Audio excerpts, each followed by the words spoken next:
Ja som túto rastlinku už registrovala nejaký čas, že bude kvitnúť. Viem, že to je najväčšia kvetina, myslím, že je zo Sumatry a prekvapila ma veľkosťou naživo.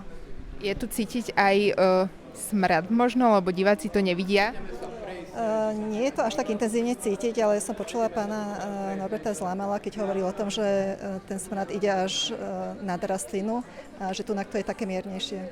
Veľmi ma teší, že na Slovensku sme sa mohli dočkať takéhoto unikátu a to naozaj obzvlášť ma ešte teší o to, že ide o univerzitnú akademickú pôdu a som veľmi rád, že vysoké školstvo slovenské sa môže prezentovať aj v takomto svetle a ja naozaj budem veľmi rád, keď sa čo najviac verejnosti a príde pozrieť na takýto naozaj skvost, ktorý na Slovensku sa deje poprvýkrát. Voní úplne katastrofálne.